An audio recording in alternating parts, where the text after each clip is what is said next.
Tuesday morning. I'm here, suburban Toronto, chatting with Jay Lutz. We're going to chat some small cap stocks. We're going to talk the election. We're going to talk about some of the stuff the ECB's chatting in regards to some of this. They're not going to be putting any money into fossil fuel deals through their bond portfolio. Else Nutrition, a big hot name in the plant-based space. We're going to chat a little bit of that. Big news in the junior mining world, in the gold world. We've got TMAC resources. We were chatting about them recently with Jim McFadden. They got a pretty big resource. They just got announced that they're going to get taken out by Agnico Eagle. We're going to chat some U.S. cannabis because I've got a U.S. cannabis fetish. That's my thing. They just announced a $35 million overnight marketing offer, maybe we'll look at some investor decks. No guests today. You're just getting a whole lot of this SmallCapSteve character, and a little bit of Jay Lutz. All right, let's hit it.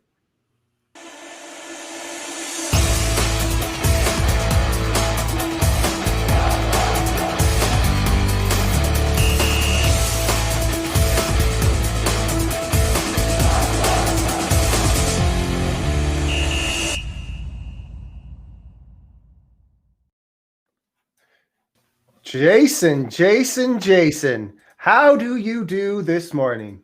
Oh, it's another beautiful day.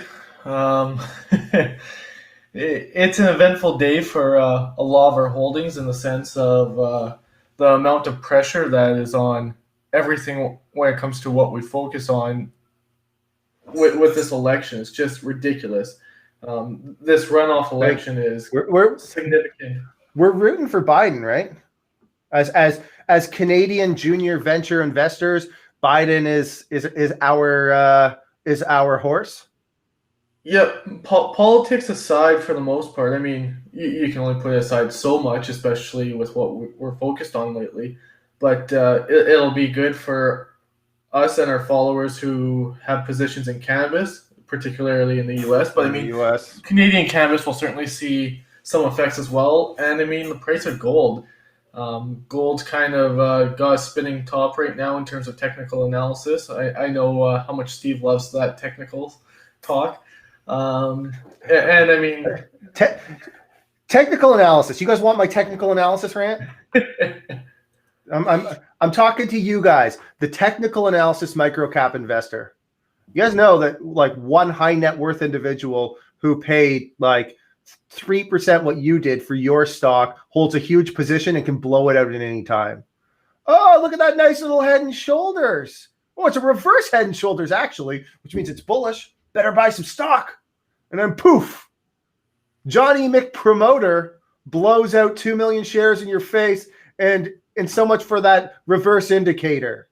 That all those books you read and all those lies you were told about technical analysis, throw them out the window. Now, that's not to say that there aren't situations where it does make sense, and then there's some logic to it, right? If I do think that there are scenarios where you've got a stock that has a very large float, and it trades real volume, and you get those indications where it keeps getting to a new high and it just can't seem to break it for whatever reason.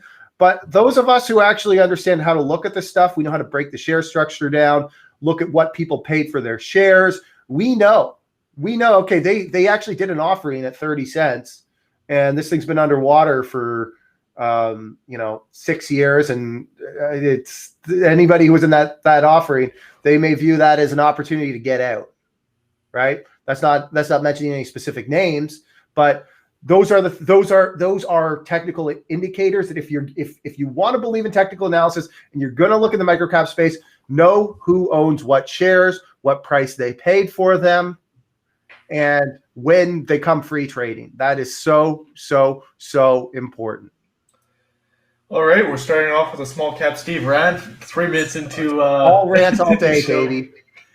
But I mean, technical analysis works until it doesn't. That's just a common phrase, and there's a reason behind it, right? Everyone thought that all cryptocurrencies worked solely on technical analysis, no outside factors really or anything. Tell that to the investors of Ripple.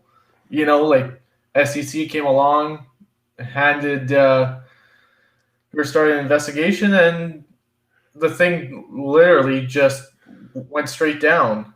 Tell me what technical analysis works for that. Now, we're going to get pushback on statements like this because there's people out there that trade solely on technicals, and that's fine. If it works for you, good luck. Any investing has risk with it. I mean, even us, fundamentals, if the current market isn't really trading on fundamentals, so fundamental analysis only works so far. We're talking of the scope of the micro cap investor, the Canadian junior market investor too, right? Yeah, absolutely, right? So fundamentals work till they don't. Technical analysis works till they don't. So, I mean, probably the best approach is a bit of a mix of the two, and right or wrong, that just seems to be how it is these days, right? So, yeah, okay. So let's get into this here. I'm just going to walk us through an article for our investors who are interested in the election tonight from BBC News here. Let me share my screen. Okay, you guys can see it there. Okay, so Georgia election, all you need to know about the key runoff races. So there are two races and voting has been going on since mid-December. The outcome will be crucial to how much the incoming Democratic president, Joe Biden, will be able to achieve in his first term. Wait, another U.S. election? Wasn't all this done in November? Okay, let's rewind. Okay, so there's two key Senate races that we want to keep an eye on. We've got Senator David Perdue versus John Ossoff. So Perdue is a big Trump supporter. He got into shit recently because he's an active trader, and he's obviously trading things that he has influence over. And he's going off of Mr. Ossoff, who I don't really know a whole lot about, but that's one of the two that we're going to be watching here. And then we got Kelly Loeffler versus Reverend Raphael Warnock. So this is big. This is sort of like Game 7 of the playoffs, and it just somehow worked out this way that Georgia is going to ultimately determine who controls the Senate, which is going to play a massive role in what the Democrats are actually able to accomplish in this upcoming term, which is big for the Canadian small cap investor who's in gold, who's in cannabis, and if particularly with gold, Bitcoin, pretty much any commodities. What you're going to find is if the Democrats have the Senate, it's probably a lot more likely that they're going to come in with a massive stimulus package, which could be somewhere in that ballpark of, I don't know, let's say $4 trillion. It's going to be quite large. Biden's already come out and said that, hey, Georgia, if you vote for me, you're going to get these $2,000 stimulus checks. So I don't know how legal it is to say something like that. I mean, there's certainly precedent in terms of he was clearly referencing just the COVID relief checks that went out as of late, but at the same time, it sounds like he's trying to buy an election, and I'm sure that's not how he intended it, but we know that's how it's going to be misconstrued by a lot of people. He knew what he was doing. Yeah, so it's going to be interesting. I think that the results are ballot counting will begin at 7:00 Georgia time.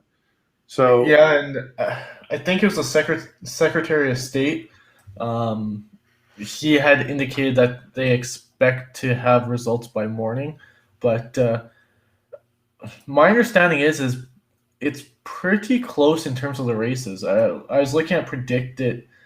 I think it was yesterday about midday, and it was still a lot closer than you would think. And I mean, Georgia has a lot of Republican voters too, right? So I mean, it's just by chance that this state that seems to be in the process of changing or going a bit purple rather than hard red or blue. Mm-hmm. Next on the docket, let's talk. PowerBand had a nice little news release here. They've announced that. It looks like that cut off our Y there. Let's talk. Let's talk PowerBand. What can you tell me about this news release? So yeah, yesterday PowerBand announced a new chief financial officer. Today they added to their management team again, announcing executive vice president of finance and strategy. This guy seems quite experienced. He comes from D&P Holdings, who has been working with PowerBand for the last, 10 months now or so. So I mean, this guy is intricately aware of PowerBand and its operations already. So I mean, to me, that's a very good thing in the sense of he can just hit the ground running, get to work. He's got experience in terms of sourcing, negotiating, and funding over $10 billion in loans through some of the largest U.S. banks. And it sounds like he's consummated more than $5 billion in acquisitions and divestitures in his career. Before that, he was a U.S. Marine. So, by all accounts, this looks like someone that just likes to get shit done. Yep. Which is great for PowerBand. Yeah, you like seeing any micro cap. I'm getting some feedback there. There we go. That'll get rid of the feedback. You like seeing any? Is the feedback on now? No, it's going. I don't have feedback. Okay. Let me try this. This technology is not the most fun. There we go. That's gone. It's really fun dealing with this live on air where suddenly you get feedback. So anytime you're looking at a microcap where they're going to add real management people, that's important, especially in Canada, where it's sort of the land of nefarious deals, nefarious characters that don't always necessarily have, they're not really trying to accomplish real things. So I think that it's great to see that they are adding, like you look at Waller's background, Group 1 Automotive, Asbury Automotive. It's nice to see that they're adding someone who actually has that industry expertise that can help them do real things. As far as PowerBand stock goes, the financial statements recently, I'd have to say that they're pretty messy. I'd like to see the company clean that up, and it's something that every time I get Kelly Jennings on the phone, I give him shit over. Why isn't there more disclosure over how you guys make money? And I mean, that's a statement I can verify. And well, look, I mean, they put out their financials, and then they followed it up with a news release that had numbers that didn't really seem to jive, and that's fine. I understand that, right? When you only own certain percentages of certain subsidiaries, you're not allowed to put out that full top line number. I get that, but that's why you need a rock star CFO who can go into the MD&A, talk about everything, add those metrics, add that additional disclosure so that you can see just exactly how the engine works. But you need somebody who's very, very competent. So they just hired a guy. I don't know. We're going to see. We're very, very long PowerBand. So I really hope that this works out. And at the end of the day, in terms of just operating a business and generating cash flow, your financial reporting doesn't really matter. It's kind of window dressing. But when part of the game is you're going to have to keep raising money, you have to make sure that optically you're doing things properly. And that's really where a strong capital management team and CFO is so important. Yeah, absolutely right. In small cap world, I know it can be hard to get that high performance CFO, but they're out there and they're absolutely required, especially when in PowerBand's case, they've got so many different subsidiaries that it's not just a simple structure. And I mean, that's fine. It's not anything bad. It's just the CFO has to be sufficient to be able to walk through it. Moving on here, Christine Lagarde. She expects to make EBC a climate change pioneer. So let me see if I can pull this article up and not get all that feedback. So effectively what's happening here, Christine Lagarde is expected to make the European Central Bank a pioneer in fighting for climate change by slashing its purchases of bonds issued by fossil fuel companies and other heavy carbon emitters, according to a Financial Times poll of economists. So this is some more tailwinds on the back of this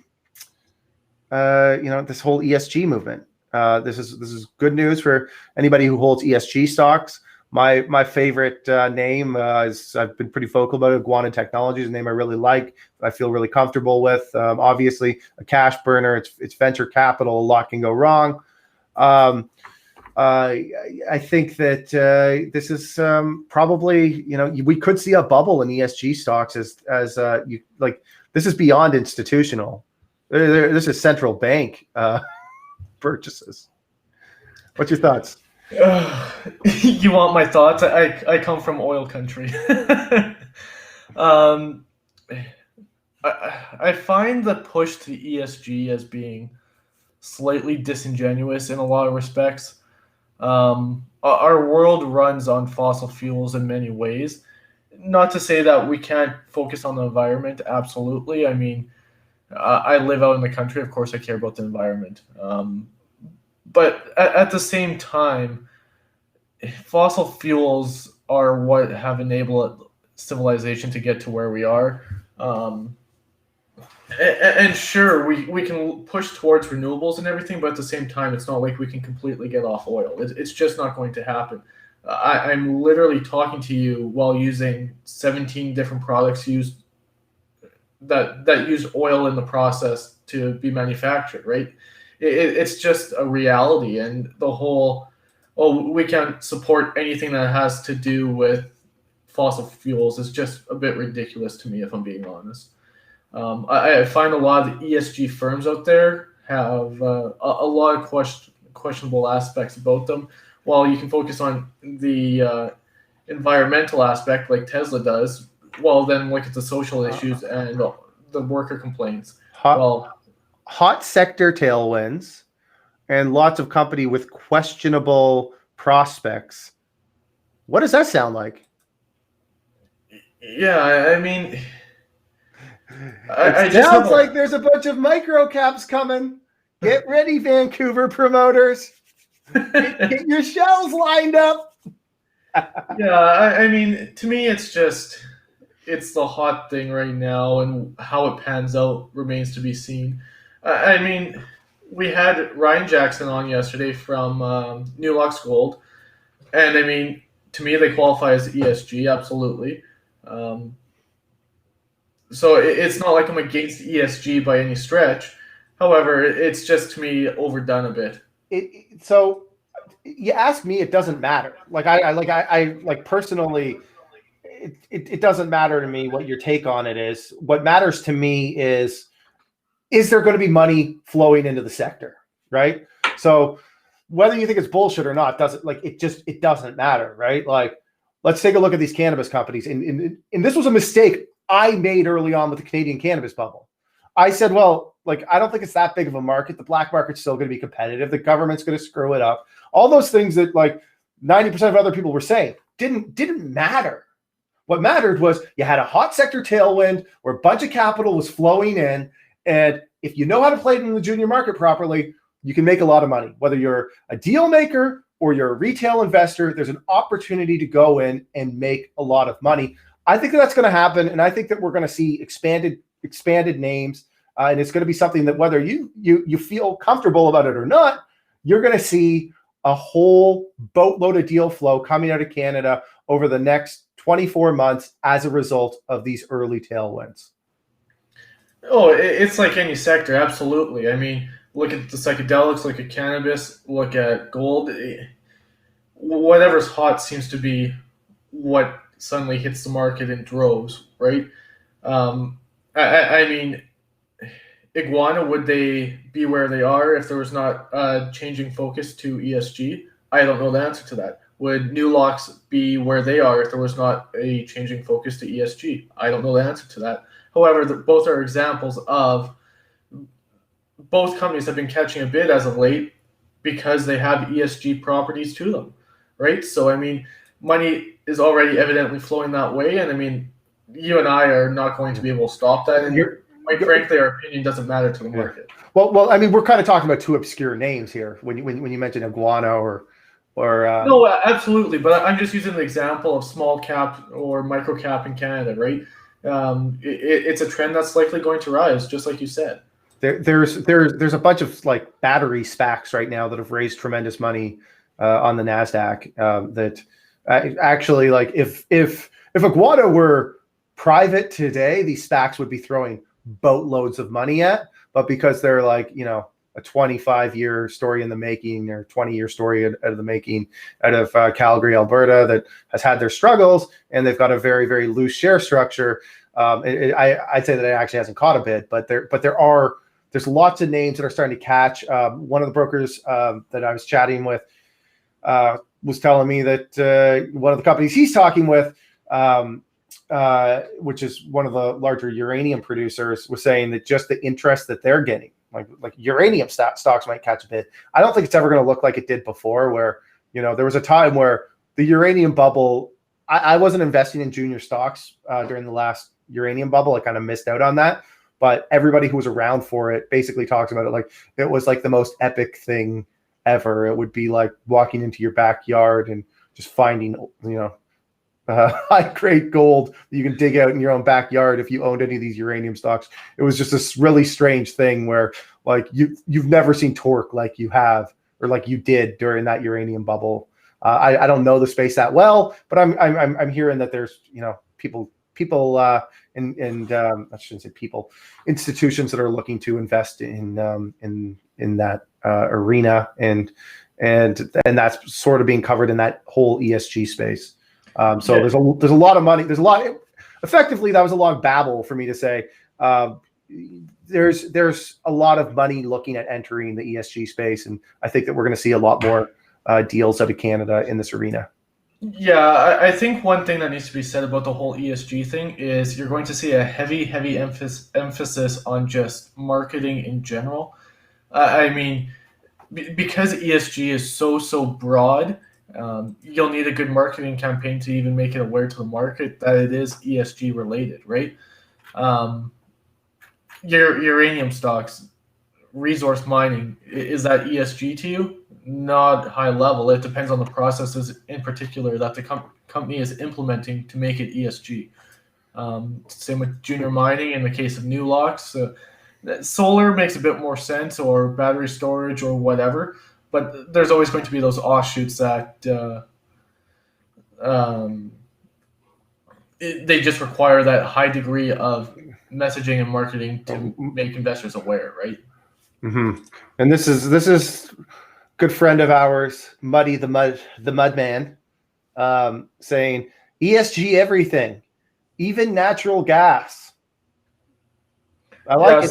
I see one of our viewers there is asking what ESG is. Environment, social, and governance is basically what it stands for. It's it's a way of messaging. I probably Google what does ESG stand for once a week. Oh, myself as well. And I mean, it just comes down to your environmental practices, your social practices, your corporate governance, on and on, right? Yeah. Yep. So we'll see. I think that this is a space that we're going to want to follow. A name here that I've kind of always been fascinated by. I've chatted with the CEO a couple of times. Is UGE. Let's just pick up a random name and talk about it briefly here. So UGE, they build out solar units for like solar projects for companies that have very large rooftops, and then they participate in effectively renting their land and their grid access by installing solar panels.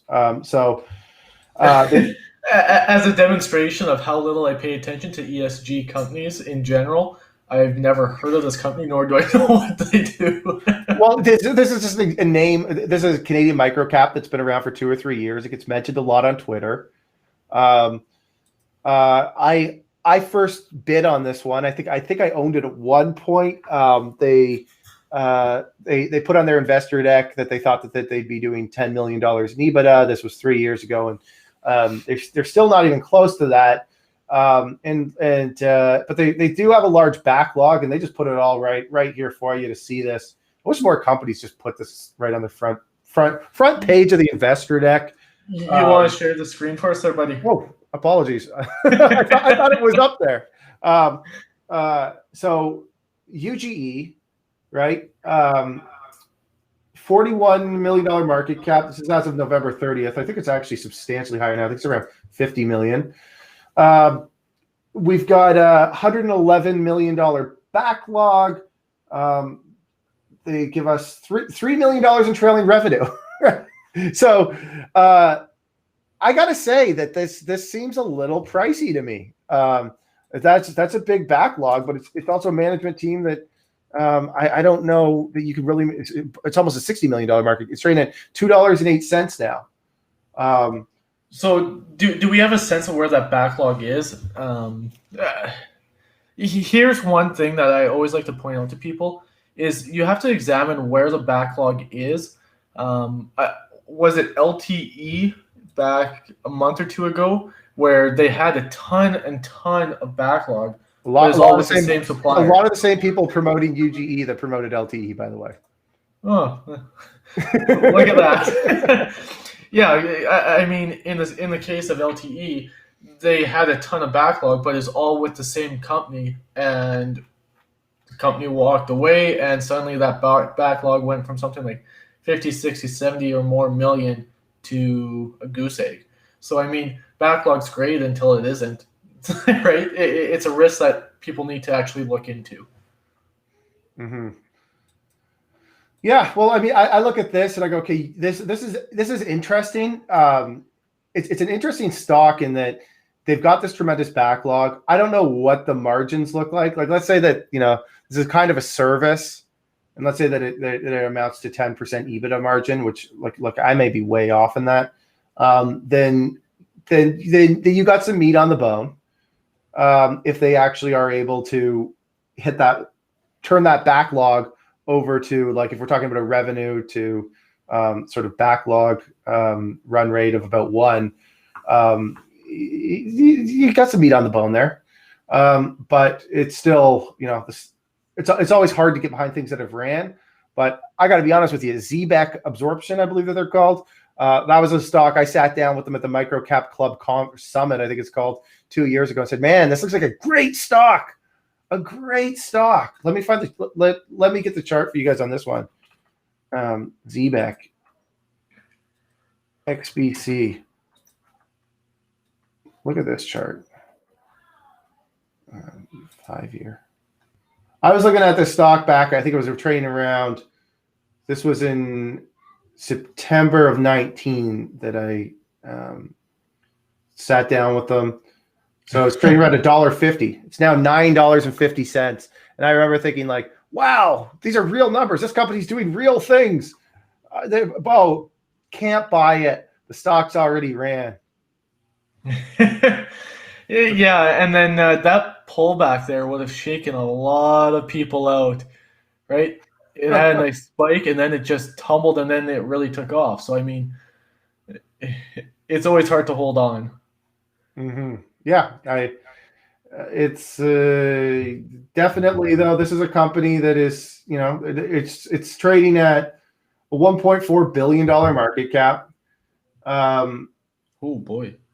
Price to sales ratio of 13. Based on the Y-Chart's EBITDA figure, 1,200 times EBITDA. This is another ESG firm, though, is it not? Yeah. It's a really hot story.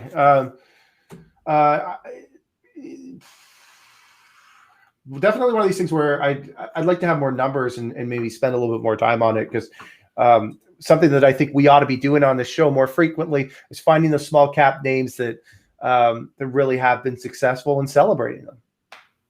If you are a Canadian small cap junior investor, you want to find those names. I don't like, look, there's trades, right? There's stocks that you buy, and this thing, like, it's got a tight share structure. There's not an unlock coming for at least 6 months.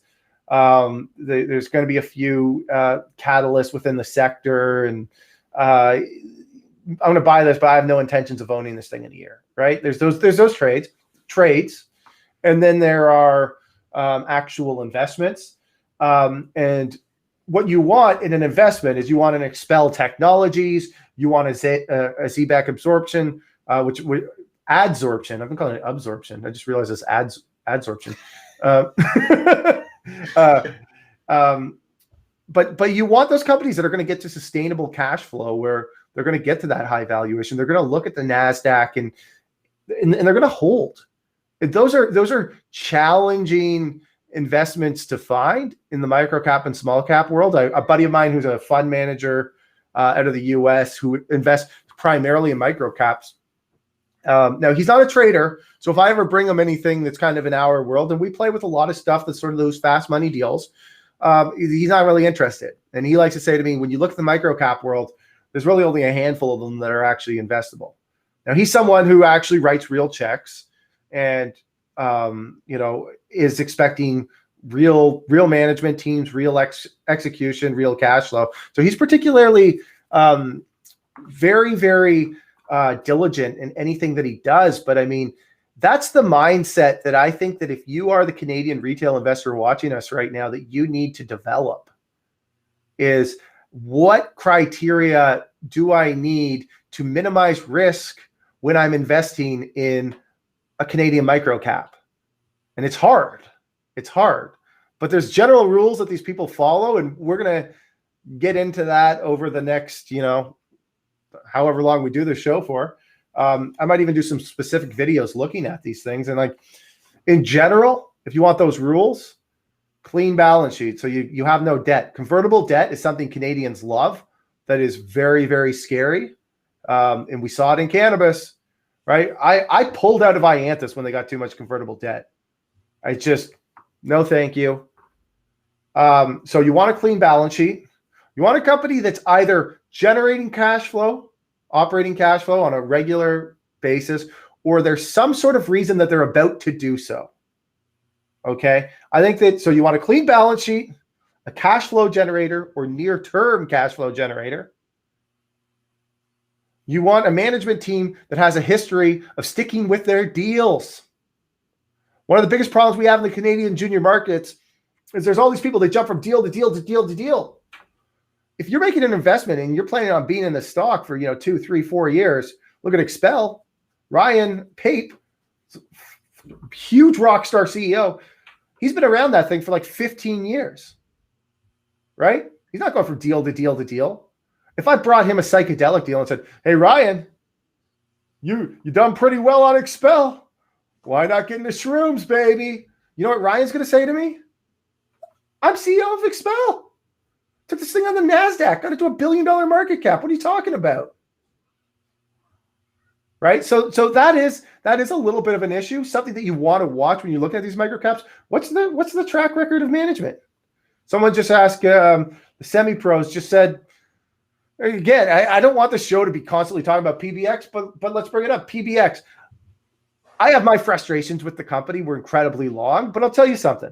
Kelly Jennings wakes up every single morning and works on his company. I don't love everything he does. I tell him that. But you've got a guy who wakes up. He's not thinking, ESG stocks, there's going to be a big run. We got to go find an ESG deal. That's what a lot of these CEOs are doing. And that's why you got to be careful in the Canadian microcap space.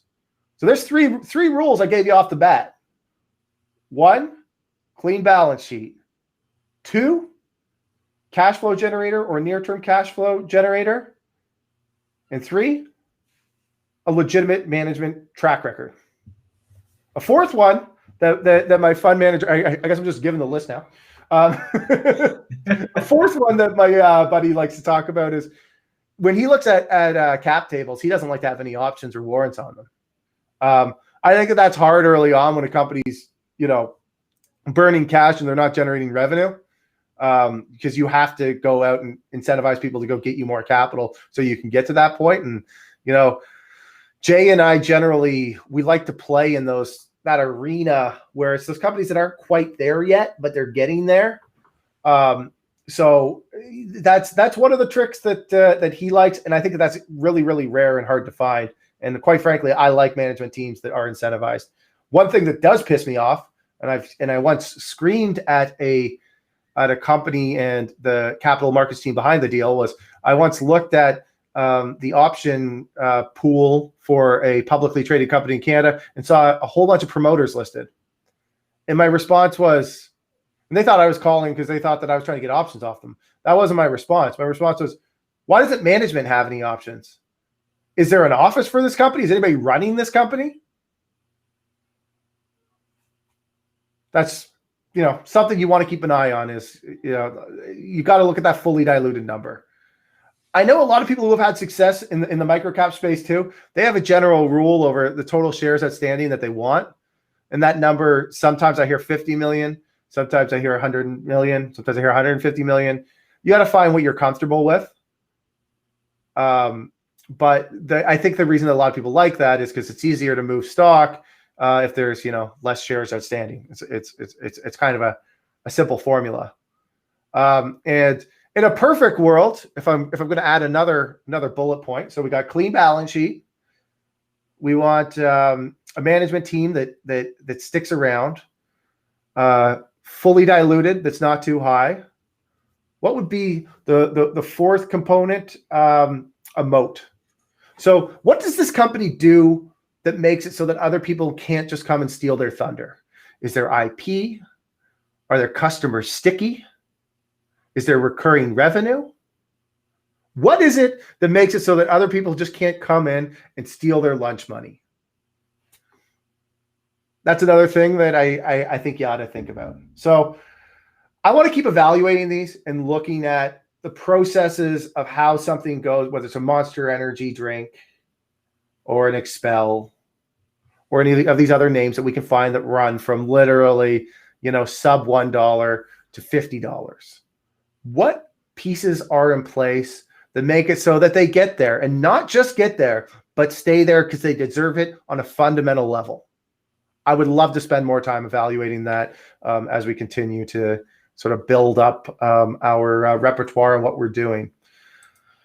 Anyways, moving on here, something that I don't know too much about here, but apparently Calgary home sales soared by 40%. This was an article by Hermina Paul. Jay, can you talk about this a little bit? Yeah, so this was just a brief article out this morning. I believe we've got a follow-up to a different region in Canada coming out this afternoon yet. Calgary Real Estate Board saying that home sales in the city and its suburbs are up a wild 40.1% compared to the same time a year prior. To me, this is notable for Calgary. It's a city that's largely been not down in the dumps, but somewhat down on its luck with the shape of oil. Recent years, the Calgary Stampede, which is a large barometer of the prosperity of the region, hasn't been. It hasn't seen the sponsorships that it used to. I always use that personally as a way of just gauging the prosperity in the region. So, I mean, sales being up this much year over year certainly says to me that there might be a bit more prosperity in the region coming back despite what oil has done this year. And also, to me, it's likely related to the exodus from the inner city, which we're seeing across North America and other regions globally.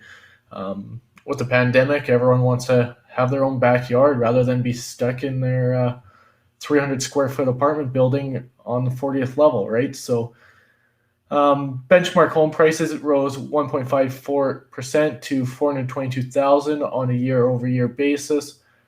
Quick little article.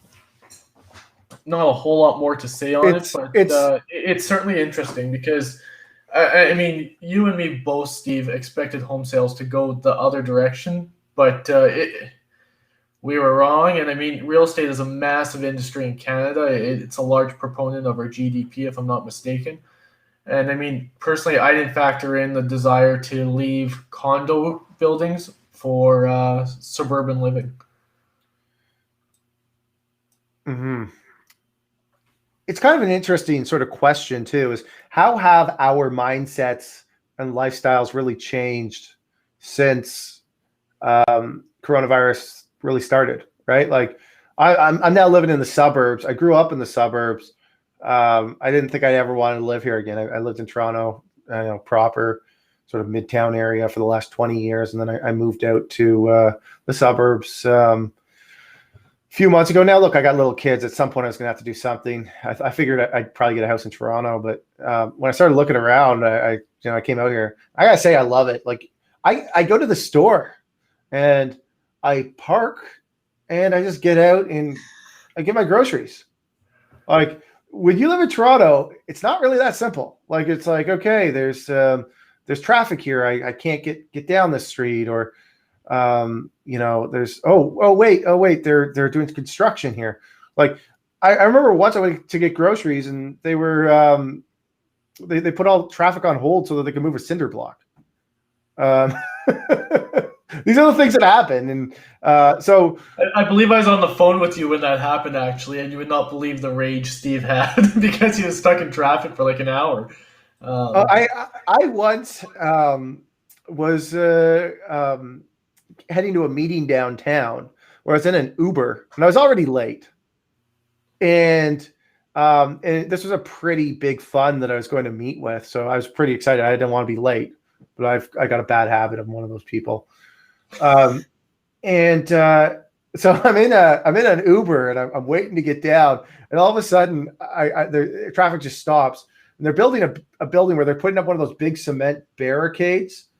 And they got it on a crane and it's just twirling in the air. So I just like tell the Uber guy, I'm just like, fuck it, stop here. And I just like had to get out and maneuver around it, which they were yelling at me not to, but I was late for this meeting. I didn't give a shit. These are the things that happen to you when you live in the city. And it's something that I didn't think that I'd ever come to a place where I'd want to live in the suburbs again. But now that I'm out here, I'm like, told my wife, I'm not going back to the city. You might not like this suburb. We're moving to a different suburb, because now the SmallCapSteve, he's got a taste of having a Taco Bell at the end of a street. He's got a taste of being able to go from point A to point B without having to worry about, driving into a traffic jam. And that's part of what I think we're seeing. My big takeaway from everything that's happened in real estate here is just there's a simple correlation. There's a simple correlation. We all like to analyze the snot out of it, but it's interest rates. HSBC, they announced sub 1%. I think I saw that one of the countries today on Twitter, somebody retweeted that they're doing 0% and 0% interest rates on a fucking 0% mortgage. interest rate? Yeah, I don't know. Let me see if I can find this here. I think it might have been Thomas who put it up. George. 0% is absolutely wild for the sole reason of what that implication is for inflation in terms of real estate, which trickles down to everything else, right? I mean, the sound of 0% seems great when you're buying a house until you realize you're paying $50,000 more for it over the course of your 20 years or whatever the case may be, right? So, I mean, it all levels out. Either you're paying for it up front or you're paying for it on the back end in the form of interest. Oh, it's from Bloomberg. It's from Bloomberg. Look at this. Danes get 20%, 0% mortgages. So to me, an interesting study here would be measure the average price of a house in this region 1 year ago, today, and 1 year from now. And to me, that's the easiest way to demonstrate the impact that's had, because to me, right now, you might see a slight change in the pricing of houses, but you'll certainly see it increase as more and more people try and buy a house over the oncoming year, right? Nothing's ever instant. So I'm of the mindset here that that money laundering's been a big part of the problem in Canadian real estate, and the politicians, they don't care. They just don't care, right? Like, they want real estate to be higher because they own real estate. Their friends own real estate. Their voters own real estate. They don't want to go down under their watch, right? But then the problem is that when you start to lower interest rates even further, and you have a pandemic like this where people are deciding to change their lifestyles, you've now set them up in a position where that point where that catalyst for change is occurring is at a much higher launching pad than it would have been had all that money laundering not been in. So I don't think that what's happening right now is primarily driven by money laundering. I think it's primarily driven by it's actually like a legitimate structural change that's going on here where people are trying to get more space, and it's money.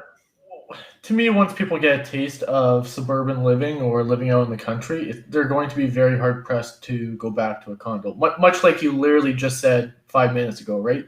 Would you rather have a backyard with a pool, or would you rather look out at a cityscape? I would personally rather have a backyard where the kids can run and get all my own hair, right? So, yeah, you've never liked the city, though. Yeah, I'm heavily biased. I live in a town of 500 people, and it's too big for me. So, let's move on here. This is big news here in the junior markets here for Canada. TMAC Resources got taken out for $2.20 per share by Agnico Eagle. Let me pull the story up here. You guys have so many articles out every morning that I can't even really. You say you guys, but it's just me until about 10 a.m., buddy. Yeah, it's pretty wild. Okay, here we go. Here, I just found it. Yeah, it was the first article we put out this morning. Yeah, so, which makes it like the 10th on the list I have to go find. I'll first and foremost, I will give a shout out to Jim McFadden here. It is basically as he called it. Now, I mean, he has a license. I don't. Power to him. But he was right on this call. So definitely needs to be acknowledged. TMAC, I don't know if he has a license. He has a CFA. That's different than a license. Call it what it is. He's got more than I got. So yeah, TMAC being bought out for $2.20. Oh, shut up. So originally Shandong Gold was to buy them out for $1.75 per share. Now that's up to $2.20. Basically what's happening here is Agnico's just being assigned the purchase agreement by Shandong to make it easier on absolutely everyone. As a result, shareholders do not need to go back and vote again. They're able to use the prior shareholder meeting. They basically just need to get an amendment from the courts that did approve the transaction. And it's no longer a national security issue like it was before, right? So solid 66% premium to the current average trading price of the equity, 26% premium to the prior offer price. It's good for shareholders. I mean, TMAC at this point clearly is looking to offload rather than operating themselves, which is fine. That's their exit strategy, whatever. And they found the suitor in Agnico Eagle. What's the what's the purchase price work out to? Do you have the dollar value? It's in there somewhere. I think it's $286.6 million off memory. Plus they're settling a bunch of the debt that's outstanding. If you scroll down a bit, it should be down there. This actually sounds like there we go. Look at that. You had it, 286 million. And they had what, 6 million ounces inferred? Honestly, I can't remember what the Hope Bay project has off memory. I think Jim's got it in his article right there if you want to click on through. Oh, look at that. 5.2 million ounces. Well, you were pretty close. That's measured and indicated, it's not inferred. So my understanding is I think there's a lot more in the ground. That's just well, hey, so that's measured and indicated 5 million. Yep. Wow, that's a cheap transaction. That's a good deal. Agnico Eagle. I'm creating this live on the air here. I am giving Agnico Eagle, typing this in right now, You know what Agnico Eagle gets? You guys are getting the small cap salute.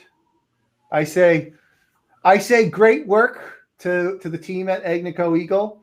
I bet you that in 6 months we're going to be looking at this deal. They paid, what's that? Just over $50 an ounce for $55 an ounce.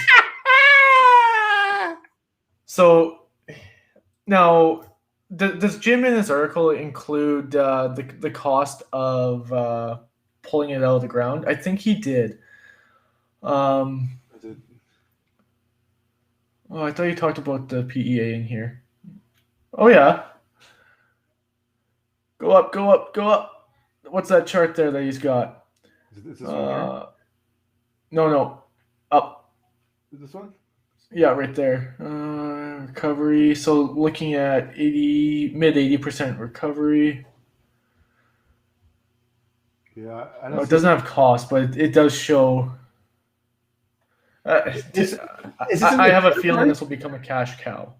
Yeah, it's a good look. I mean, that's a big resource. I got to give them that. And for $50 an ounce, as we're entering a gold cycle where a project that's this developed, it makes you look at a lot of the junior miners that are trading at 10 to like 50 million to 150 million that don't have a resource close to this, and go, oh boy, what do we have to look forward to? So for those of us who invest in junior mining gold deals, we hope that this is a very cheap deal, and I think that it will prove to be, because $50 an ounce for a project of this size is I think that they got a good deal, and for that, I'm giving you guys the small cap salute. There's lots of companies out there with a resource that could potentially be valued based on this. I mean, for some it'd be great, and for some it'd be disastrous, right? What's the Canaccord estimate for Great Bear Resources? Something like 4 or 5 million. I think it's about 5 million ounces, is it? I thought it was 4 million. Maybe it's 5. Let's say 5 million. Let's go high. It's 5 million, trading at a $1 billion market cap. So it's trading like $200 an ounce in the ground. Yeah, well, exactly. And I mean, yes, Hope Bay is far north, so there's logistical costs that would not be nearly the same for something in Red Lake. But shareholders of someone like Great Bear, where, yeah, I mean, Great Bear, by all accounts, looks like it's a great property so far. There's a lot more to be proven out. But if this is an indication, well, maybe it's overvalued based on this transaction. Again, I hold no licenses, but it's just a simple comparison, right? Certainly something you got to factor in. You've got to stop saying you have no licenses. You have a license. Oh, shut up. Yeah, you have a license to kill, baby. I see your articles. You're out there killing it. License to kill. But yeah, I mean, it's something you got to keep in mind. This was measured and indicated. Someone like Great Bear doesn't have a resource yet. They're looking to put one out in 2021, if I'm not mistaken. But it's certainly something worth taking into account as a risk, right? Okay, so let's move on to one last story that I want to cover today. Jushi Holdings. They're going to raise $35 million. That's a lot of cheese. Via an overnight marketed offering.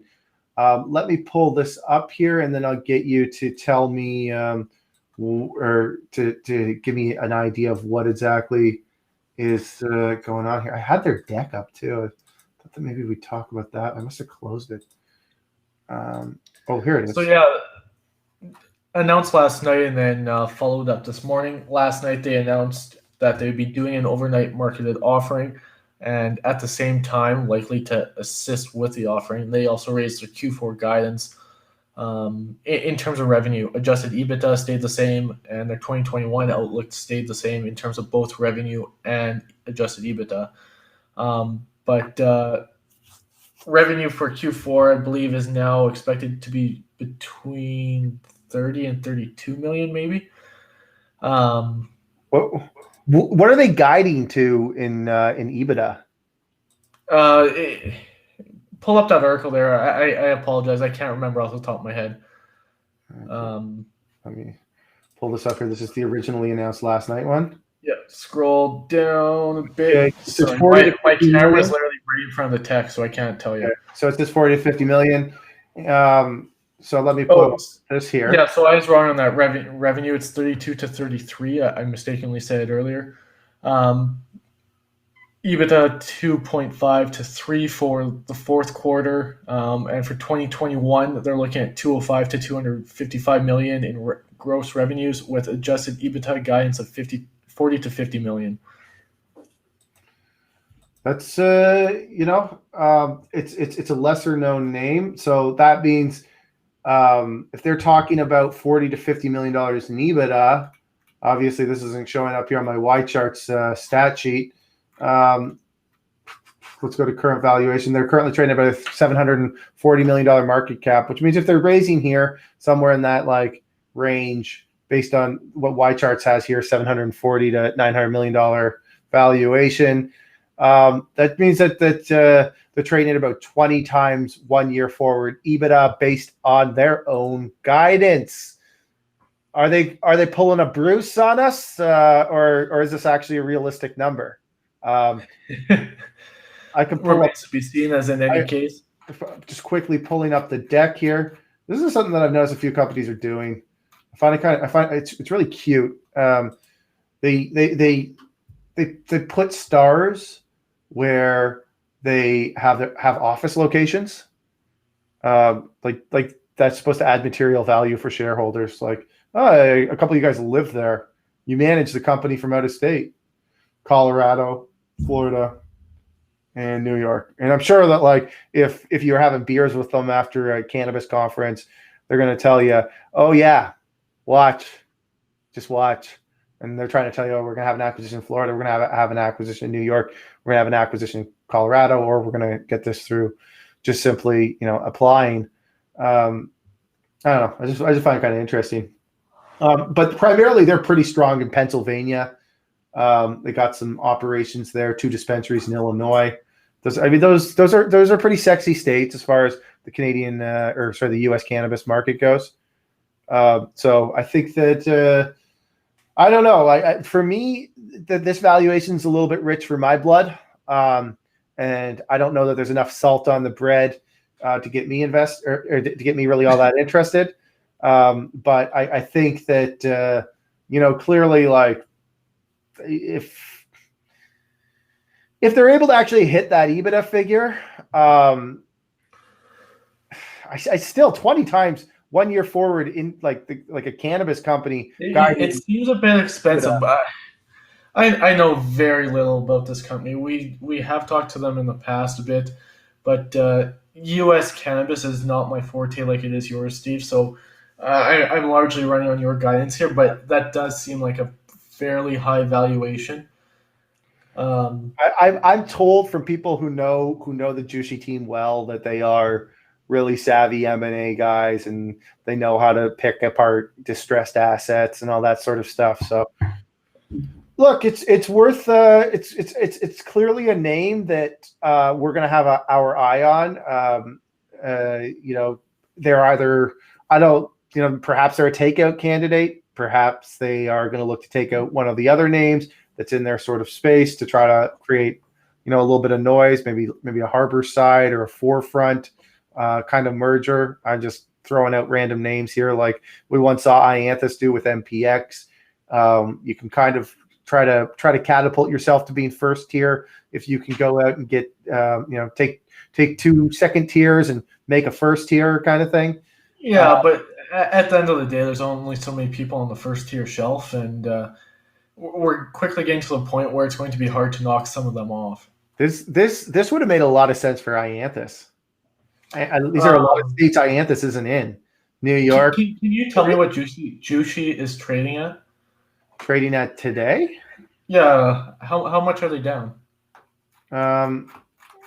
According to this, which is as of 10 a.m., Y charts. Here, let me see if I can pull it up on my other computer here. Jushi. They are trading at 6. They're down about 12% today. I can't remember who said on Twitter, but someone had mentioned that the degenerate trade today would be to buy the dip on Jushi in anticipation of a Democratic sweep. That's the only reason I'm asking. I didn't know how much it. This is how much of a degenerate I am. Is that I can't wrap my head around. And this makes me sound like dumb retail. I have a hard time wrapping my head around a stock that's ran this much that trades at $7.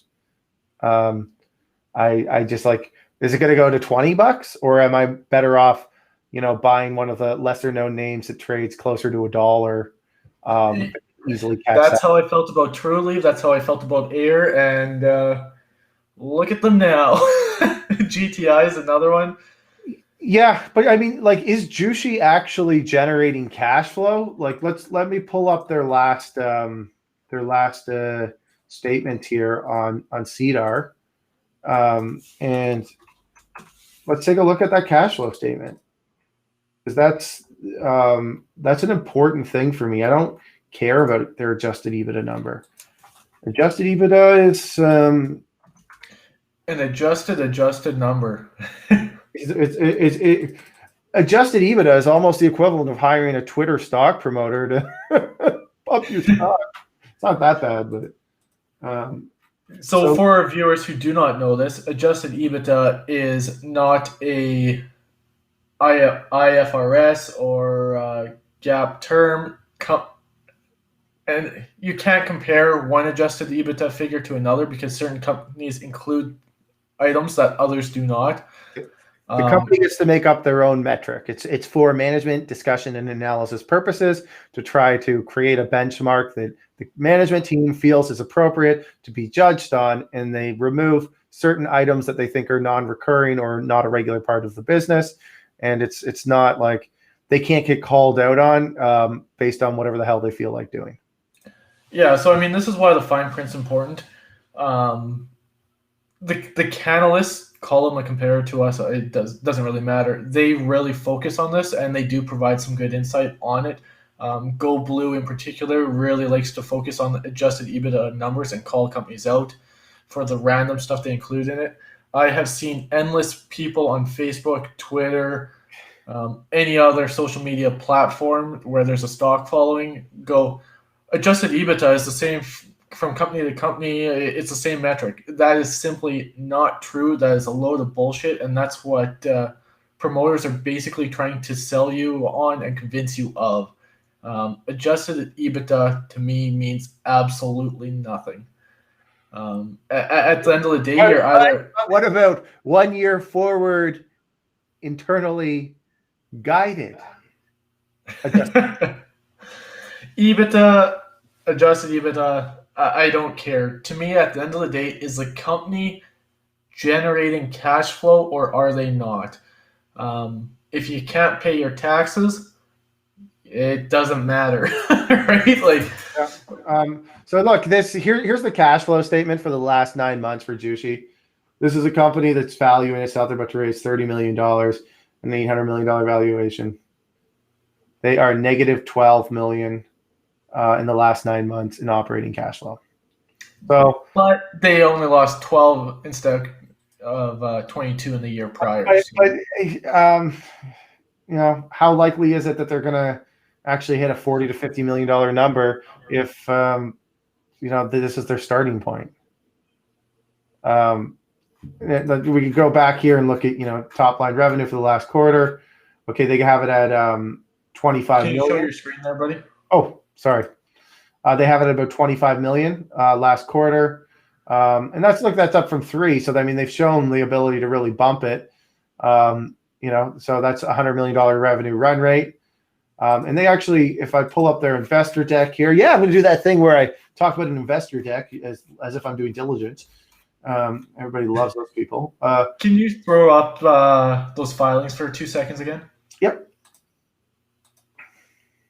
So this is one thing I love to look at, buddy. I can't see it. Sorry, I put you up. I wanted to look at your pretty face. And no, that's all right. I'm reading off this, so I needed apologies. So one thing I like to look at is the fair value changes. I don't care about fair value changes. What I'm looking at is related to cash flow. Gross profit before fair value changes is the number that matters to me. 11 million. Total operating expenses, 11.9 million. Are they making money? No. I think people get so caught up in these fair value changes and how they manufacture earnings for a company. It's just unreal, right? And I mean, I also like to look at the other expenses tab. Interest expense is huge for the cannabis sector. Let me pull this up here. No, I had that up. Apologies. Yeah. I thought No, down just a bit. I can't see it because of the banner. So interest expense and finance charges, $7 million effectively. 6.8, round it, I don't care. So they generated 24.9 million in revenue. This is for 3 months ended. Yeah, and they spent 6.8 million on interest and financing charges. Factor that into your operation, right? That is massive. Zenabis is another problem another company where this is a major problem. To be fair, they don't have nearly the debt on their balance sheet that I don't think. Actually, let's take a look at that. Debt on the balance sheet. They've got a bit of debt, derivative warrant liability, long-term lease is fairly big, but that's just a function of being in so many states. Senior notes of 46.5. Now, I mean, to Zenabis's credit, earlier this week they announced they sold off Bevo Agro, and as a result, they got rid of all their Schedule 1 debt. So they're down to 60-some million, but I mean, I don't foresee that interest expense massively changing. I think they lost $2 million or something in annual expenses. I mean, interest expenses is a massive issue that people just seem to gloss over.